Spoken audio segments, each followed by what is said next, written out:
Hi guys, and welcome to the Business as Unusual show. It is Wednesday. We are halfway through the week. It's 4:30, so if you have an opportunity, go grab yourself a beer. Non-alcoholic again for me today. I am going to be going to have a cheeky little run after this one, so no alcohol prior to the running. If you're new to the channel, my name is Luke. I'm the CEO of Sleeping Giant Media and Giant Campus. We have loads of content on our social channels. So if you are here, if you have a business, if you're looking to get into marketing, if you are a marketeer, do check out our content. There's hopefully loads of useful information to kind of get you started or take you to that next level. I've got a fantastic guest today. We've got Jason Foord from InfoTech. We're going to be talking about some of the challenges around security, particularly now everybody or a lot of people are working from home. So let's run the creds. Let's get the introductions going.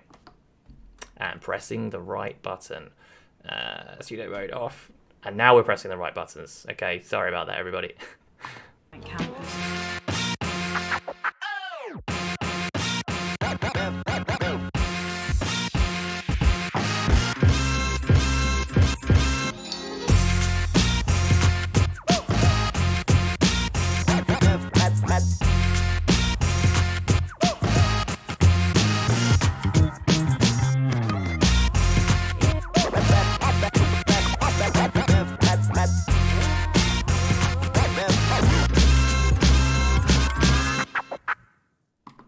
Hi guys and welcome. Apologies as again, pre-live frantic, the joys of a live show. But anyway, we made it. We got there in the end. So without further ado, let's introduce Jason. Jason, how you doing? I'm good, thanks, Luke. Thanks for having me on the show. You're very welcome. You've got a very good home setup there. You're looking kind of, you're very well lit. You've got some books in the background, adding the kind of the educational element to it. So good I do read quite a bit. So that's part of the collection there. Nice. Is it something you do kind of quite a lot of working from home before anyway? Is it something that you kind of did before this, the kind of lockdown? No, not particularly. Back in the early days of the business, a lot of time working from home, but not so much now. I tend to keep it in the office. Yeah, it makes sense. Yeah, most of these are personal books as opposed to business books. They're all at the office. Okay, fair enough. No, it's good. Yeah, I kind of have books stored, but I'm not going to confess. I will confess I'm not a fantastic reader. It's much more audiobooks for me. But before we go, because obviously, can you just introduce yourself to the guys listening and the guys in the chat? Any questions that you have for Jason, please do put them in, and we'll throw those in during the show. But could you do a quick intro to yourself and the business, please? Yeah, sure. My name's Jason Foord. I'm the CEO and owner of InfoTech Solutions. We're a technology company based in Rochester. We do IT support, cloud solutions, voice over IP, IT security, and various other technology solutions for businesses, primarily Kent and London. Awesome. Okay. And sorry, when did you say you started up the business? 1998, so 22 years ago.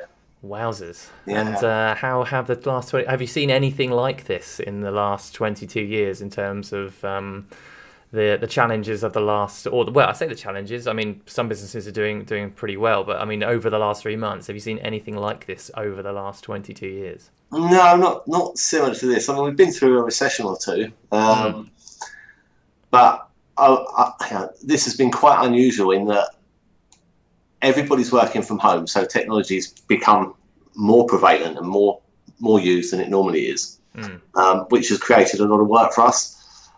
So we've been very busy, and being in technology, it's pretty easy for us to work remotely. Yeah. Well, I'm getting quite envious of people that say that they've been doing their gardening and, the cars are all clean and, decorating's been done, and we've had no spare time. Yeah.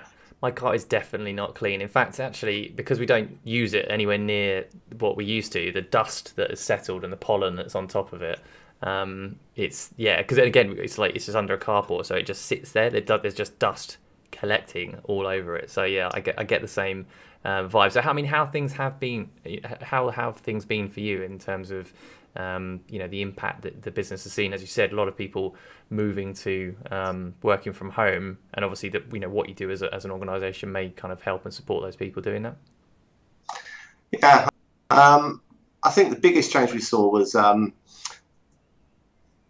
some customers were very organized and had the right technology in place that moving to home working was very simple. Others had to really scramble at the last moment. So it meant two sets of work for those. One is, okay, let's react really quickly so you can all work from home. So the panic's over. and then, okay, now let's revisit that and do it properly, because you cannot do it properly in a hurry. Absolutely. Yeah. So there was kind of twofold there, where we had to make sure that we got all the security correct, and the right machines with the right antivirus, etc. So that when they're connecting into the corporate network, everything works as it should. And I mean, how in terms of percentages? I mean, how many people were set up? How many people weren't set up? How many people were panicking? I think, well, I'll put it like this: we would normally deal with something like around 30 or 40 support calls a day. Yeah. That'd be all sorts of general queries. We had a week where we were averaging about 800 a day. 800 a day. Yeah, that was an interesting week. Was it the week commencing week 23rd of March-ish? Yeah. Good times. Yeah, that was what we call the panic stage of the change curve right there. 800 calls. Oh, that's a fantastic statistic that I may borrow in future conversations. So how have you firstly been able to kind of handle that? How did you, is there anything that you could do to kind of handle that massive increase in kind of demand? Yeah, so I mean, we're a technology company, so we leverage technology as much as we can. We're quite a big believer as a company in automation and using the right tools for the job. So we can leverage our systems to enable us to do a lot of work that may normally be done by humans. Yeah. And at the end of the day, it was all hands to the pump. Everybody was involved in basically setting up remote access. Just to get through the backlog. Absolutely, yeah. And so obviously one of the challenges that is being kind of thrust upon us is the fact that, because now a lot of us have been working from home, and obviously that may continue. I think there's certainly lots of conversations I'm having with organisations that are saying, well, actually, it's worked really well. Oh, we've got a bit of an echo there. Apologies for that. It's a case of how does that impact cybersecurity? So how does that going to change what businesses need to do in order to make sure that their networks are sort of secure when actually people are now not in a controlled office environment? Okay, so that's a complicated question to answer, but I'll do my best to. You got 30 seconds. It's simple. So if you think of a corporate network, you've got all of the machines typically in one building with a single internet connection.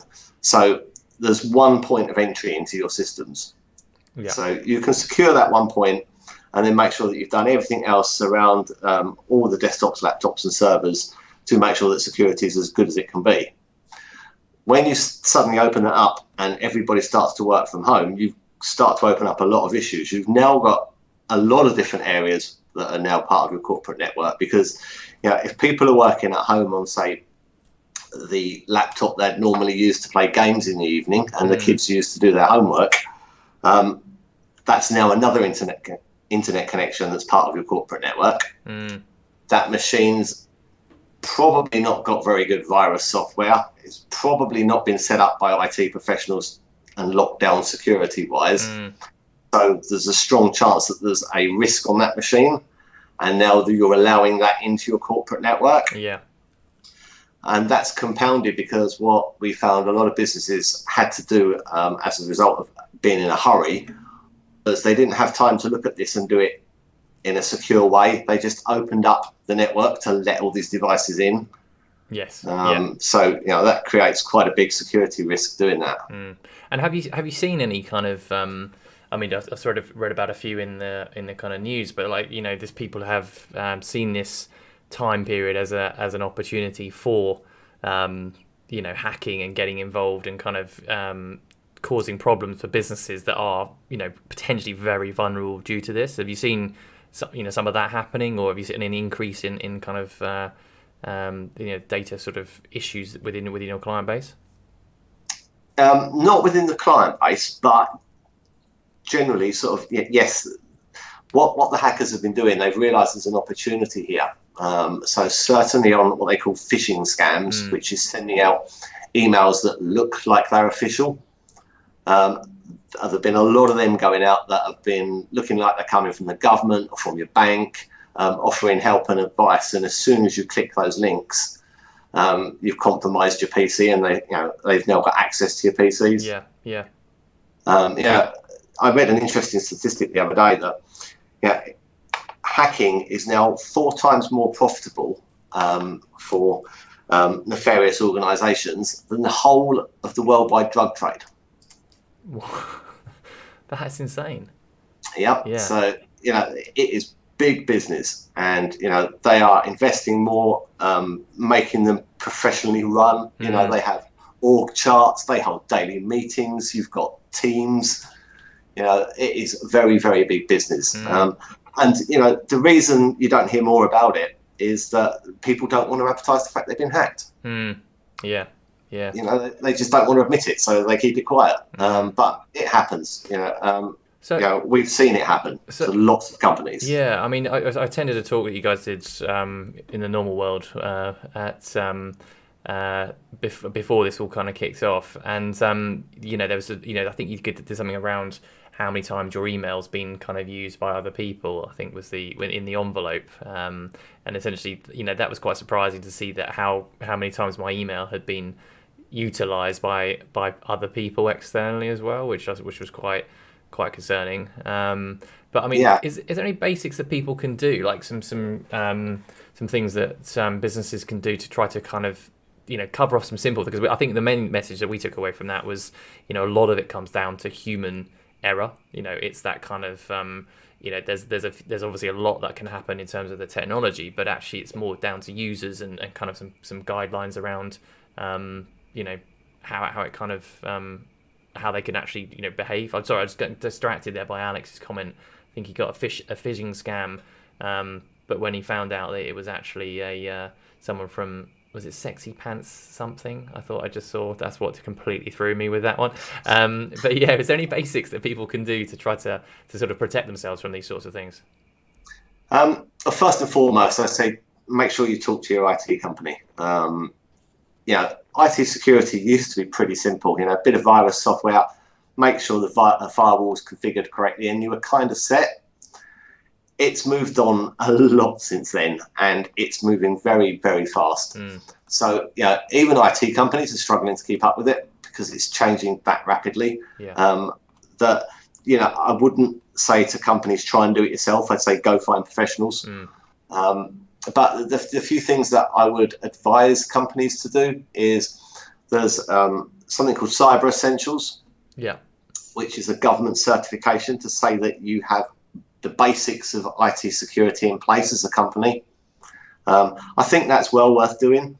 It gives you a bit of peace of mind, that you've tackled the basics. And should you ever get hacked, because having Cyber Essentials doesn't guarantee it's not going to happen to you. But should you ever get hacked, at least if you've gone through that process, you can hold your hands up and say, look, we didn't ignore it. We did try to do this, and it's unfortunate that we did what the government recommends. And in all honesty, if you're following GDPR, you should have something like Cyber Essentials in place anyway. Okay, that makes sense. And apparently it turns out, and I do remember it now, we won a doorbell at your talk as well, a Ring doorbell. So you did, yes, for the most social media posts. That's right. We do what we do. So we were very pleased with that one, and I hope someone is making good use out of it. I think Sam got it in the end. I think Sam took that on home. So yeah, I'll have to check in with Sam, see if he's actually put that to good use yet. If not, we'll have it back. We definitely use that at the office. That'll be quite useful. We're kind of zooming through this, and we have in fact reached the halfway mark. 1 second, we'll be back. We're going to run halfway mark, and then we're going to go into our Giant Wednesday, our newly released Giant Wednesday. My business partner Anthony Clocku talking about PPC bidding. So we're going to run those 2 videos, and we'll come back and carry on the interview. It's the halfway mark. Check out this video. Have you ever seen someone run PPC on their own brand term and chuckle to yourself as you click their ad and cost them a few pennies? Now you may think, what a waste of money. Don't they know they appear organically for the search term anyway? Well, let us tell you that bidding on your own brand term is actually quite a clever technique and shouldn't cost you that much at all. Let me tell you why in this week's episode of Giant Wednesday.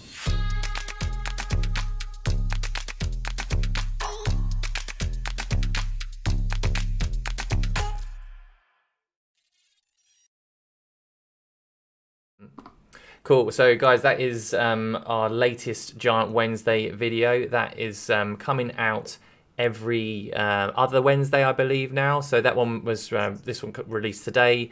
Was talking about PPC brand bidding. So again, just some interesting thoughts around whether you should or shouldn't be using paid search on your branded terms. Because again, you can pay for it, and there is a reason. Yeah, and you can see that Ant is there not wearing his sling. His wrist is now better. So he is now out of that sling and working on the guns, I believe, is what he's been up to during lockdown. So we'll see the progress, no doubt, through those upcoming Giant Wednesdays. So what when we kind of move into the future and how things might evolve and change, what are your thoughts around how the ways of working? So sort of what have you seen during lockdown that you think is likely to carry on forward into the future? I think we will get a more distributed workforce. I think people have realised that actually you can work from home and staff can be productive and they can deliver. So I think that will be something that will continue. I don't think some businesses might go the whole hog, get rid of the office, everybody working from home. But I think for most it'll be a bit of a hybrid. Yeah. What are your thoughts? What are you going to do differently as a business? I'm kind of torn on this. The technology side of me says that it's easy to work from home. It's quite simple to do. And in what we do, it actually works really well. But there's the human side of me that kind of, having spoken to staff, realises that actually they miss the human interaction and that culture. And it's just not the same doing it remotely.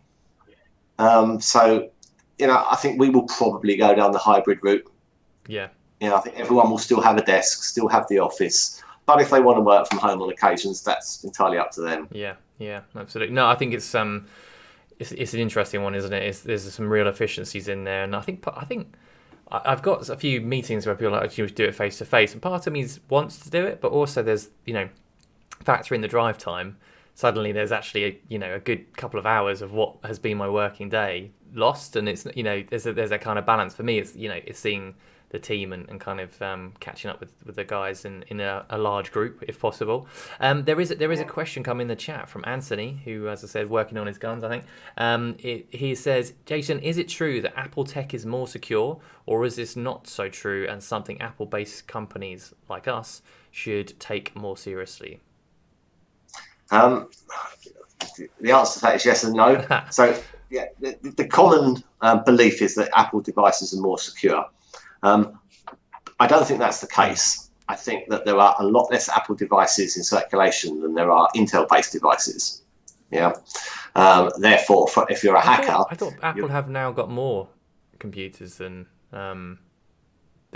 PCs. I thought they'd overtaken in terms of actually the number of devices. I thought, but I could be wrong. That could be just possibly. But I suppose hackers are not really after your personal data because they can't come after you for a lot of money. They want the business stuff, and that's still typically on your PC at work. Yes. Yeah.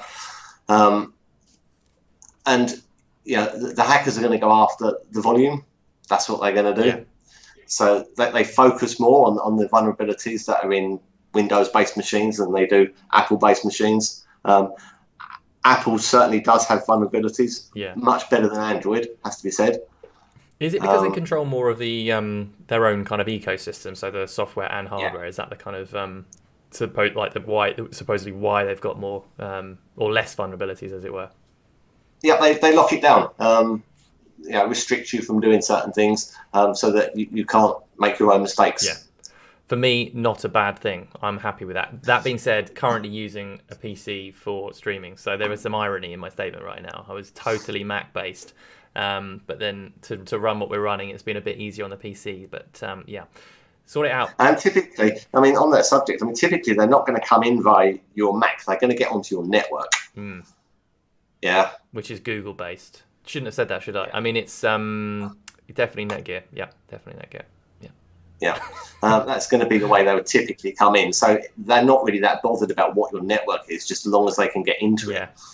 Okay, no, that makes sense. Well, look, we wanted to sort of add some a bit of fun, bit of humour into this one, and we didn't quite know where to go with this one in terms of tech knowledge. So if you caught the show last Friday, we had Aaron from 6-2 who dressed up as a pirate, and we then did a quiz around his pirate knowledge because he seemed to pirate very well. I mean, his kit was incredible, and we had to. I know that you wanted to do the same, Jason, but we kind of reeled it in because we thought it's just too many pirates. We thought it might be, becoming a thing. So this is what we've come up with. This is the game that we are looking to play. I realise that I've slightly resized this window, but let me just see what we can do to. Oh goodness me! I'm breaking everything as we do this. Here we go. This is a game that we're going to play based around robots. We thought this is possibly the closest we can get to in terms of understand or like associated to what you do and turning it into a game. So what we're going to do is test your techie robot knowledge. Okay. Interesting. Exactly. Yeah. So let's have a look. Can you see this? Okay. Can you see the screen? Okay. Yeah, got it. Okay. Name this robot. R2D2. It's just too easy. He's loving it. He's off to a good strong start there. Yes. Okay. On to the next one. What is the name of this AI? Showing my age here. That's Kit. That's all right. I'd have known that one. That's fine. And very, very cool. Hasselhoff rocking it there. What did it stand for, actually? Do you know? Do you remember KITT? No idea. I can't remember. Producer Alex in my ear. Do you know what that stands for? Tell me if you know. Moving on to the next one. Is Terminator. That is this robot good or evil? Oh, this is good. This is a tricky one. Yeah. Because this is based on. You look at it either way, but I'd go with good. A bit of both. That's just not an answer, Alex. Come on, producer Alex. Apparently, by the way, that the kit stands for Night Industries something thousand. I think. Night Industries 2000. Yeah, 2000. Yeah, something thousand. I knew it was there. Okay, right.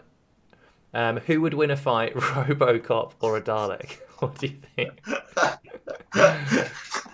I'd give that one to the Dalek. You go with the Dalek. Okay, interesting. Yeah, he's got the beam, so you could shoot RoboCop without even having to get close. They're so slow. It's like the worst enemy I've ever. I mean, I do remember being terrified, but at the same time, surely anyone could just go down. You just run up or downstairs, and a Dalek it can't get you. It's just like it's stuffed. Right. Most likely to be president: Optimus Prime or Inspector Gadget. Well, either could beat Trump probably. I don't know. I mean, that guy is part robot, isn't he? I don't know what he is. Which one would you? Who would you vote for? Let's go with Optimus Prime, just because it would make such a good name for a president. And also, he wouldn't have to use Air Force One as well. So that would cut down on the emissions. So there's positive on the green. He's probably got a good green angle to him. Probably carries his entourage with him as well. So there's definite benefits. I'm with you on that one. Maybe you could have Inspector Gadget as part of the Secret Service. Final question: is Luke Quilter a robot? Yes, no, or partially? Let's go with partially, shall we? Okay, we'll go with that one. There was no answer. We're just left to find that one out. We just don't know. I think I'm gonna say sometimes I'm committed definitely. I struggle sleeping, so that's kind of I struggle to kind of power down sometimes, but yeah, okay, good. So I think we've answered some serious questions there, and your robot knowledge and tech knowledge, which we've combined seamlessly there, has been flawless, Jason. So well done for that. Very good work. So what comes next for you as a business? Where are you at? What's the sort of the next steps? Are you looking to go back in the office, or is it? Or have you set a date? What are the kind of the key things coming up next? So, from an engineering perspective, our guys are still out on the road. Technology engineers are deemed key workers, so they've never really stopped. Yeah. There was a lot less demand, but it's continued. But we've noticed in the last few weeks that business has really started to come back to work, and our workload is increasing as a result of that. Yeah. But we're coping with that fine, working from home at the moment with the guys on the road.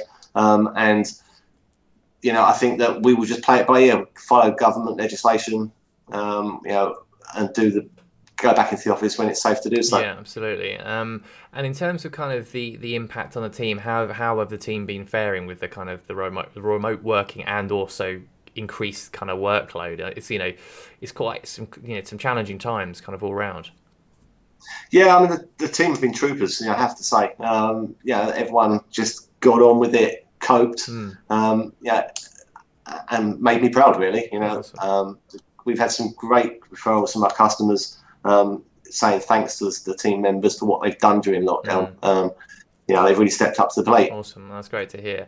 And again, what sort of the plans for the new world? What do you think are the biggest changes that you as a business are likely to make? Have you gone through the process of looking at what your kind of next steps might be? We certainly have. Yeah, I think that there's been a hesitancy amongst businesses maybe to accept some of the more modern technologies like video conferencing, cloud solutions. Some people prefer the server in the office, and they don't want to use Microsoft Teams or Office 365. And I think that some of the negativity around those things and maybe some of the apprehension's gone away, and people now are much more likely to embrace it and move forward with those types of technologies. And Microsoft, during lockdown, they made 2 years progression in a month. Wow. With their Microsoft Office 365 subscriptions. Yeah. That's how much adoption there was. Yeah. And I mean, and again, it sets up technology companies, digital companies reasonably well. There's obviously going to be likely to be a larger percentage of people utilizing online formats, both technology, but also marketing and websites. I think everything that's going to be on a digital platform is likely to see some sort of uplift. So hopefully good news for you guys. Yeah.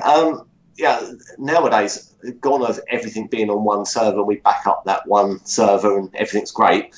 Now a company's information is actually split all over the world on all different applications. People have got Slack, Microsoft 365, they might be using Zero, Dropbox. Information is stored everywhere, and trying to make that work seamlessly, look at it as a whole and make sure that's all backed up is kind of where I think the technology is going to move. Yeah.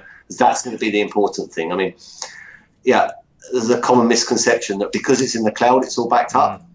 And that's not the case. Typically it varies by company, but you have to look at it. So Microsoft, for example, only back up the data for 30 days. It's interesting. If you find that your accounts company, if you're using Zero, I don't know what Zero's backup retention policy is, but let's say that's 30 days.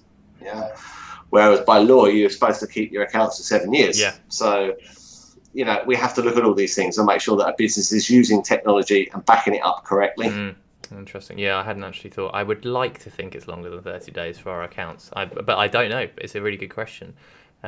People just are chucking data out there, and I think it's come because in the old days, there would be a IT department you would go to. They would dictate, yes, you can have this, no, you can't. Now, anybody within the company can pretty much go and sign up to any service and start using it for business. Suddenly your corporate data is not where you thought it was. Yeah, absolutely. And you might not even actually own that account because they might have signed up for something using their personal credit card under their personal account, but it's actually got your business data on it. Yeah, absolutely. Yeah. We're running out of time. So I just wanted to say, were there any businesses, organizations over the last 3 months during the kind of lockdown that have been doing an epic job that you just wanted to shout out or say hi to just before we kind of wrap up? We're part of a peer group called Evolve, which is just basically a worldwide group of owners of technology companies. They've really stepped up to the plate during this. We've had weekly calls, had an awful lot of advice from them. They've got in subject matter experts to help us. Those companies that are struggling, they've managed to help them restructure. It's been really, really good. Is that your doorbell or is that? No, it's my phone. I just turned it off. Fantastic ringtone. Yeah. And on that note, thank you very much for your time, Jason. Some really Thanks for great having me, Luke. insights. And again, we just avoided the technology issues just about in time before live. So yeah, the joys, and best of luck with everything that kind of comes up next. And we'll no doubt see you in the Kent Invicta Chamber patron scheme as well. So yeah, catch up with you again soon. Yep. See you later. Awesome. Cool. Right, guys, that is it from us. We are not back on Friday. I know it says that we're back on Friday. We are not back on Friday. We have a break in the shows. We'll be back again next Wednesday. So it'll be the same time, 4:30. Thanks very much for tuning in. In the meantime, enjoy the rest of your week. Have a great weekend. Catch up with you next Wednesday. Thanks very much.